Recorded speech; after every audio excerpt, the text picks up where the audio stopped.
The Silver Cup of Secret Kindness.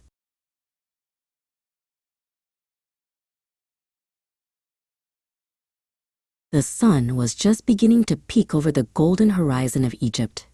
Inside the cool stone walls of the palace, Joseph, the great vizier, pulled his trusted steward, Kensu, aside. Joseph held a shimmering silver cup that caught the morning light. "Fill the men's sacks with as much grain as they can carry," Joseph whispered, his eyes filled with a secret plan. "And hide my personal silver cup in the bag of the youngest brother." Kensu nodded, carefully tucking the precious vessel into the top of a burlap sack. As the morning mist cleared, the 11 brothers led their heavily burdened donkeys toward the city gates.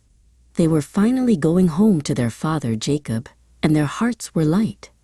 Judah walked at the front, feeling a sense of relief, while young Benjamin skipped beside him.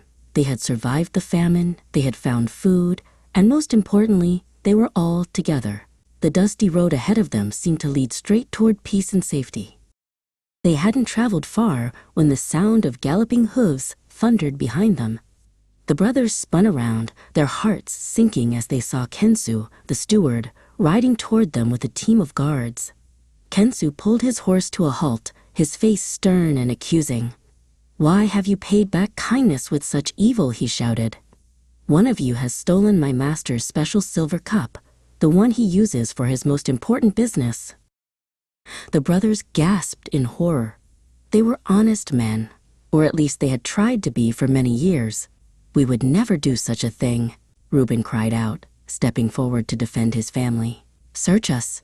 If any of us has the cup, let him be put to death, and the rest of us will become your master's slaves."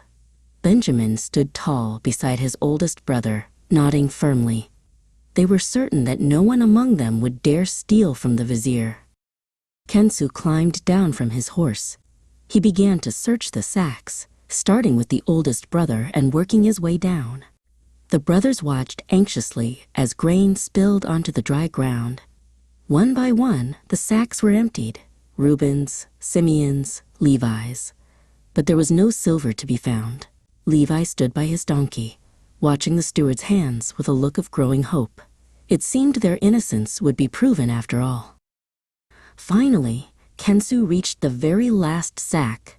He reached inside Benjamin's bag, and his fingers brushed against something cold and smooth. With a sudden movement, he pulled his hand out. The silver cup flashed brilliantly in the sunlight. A collective cry of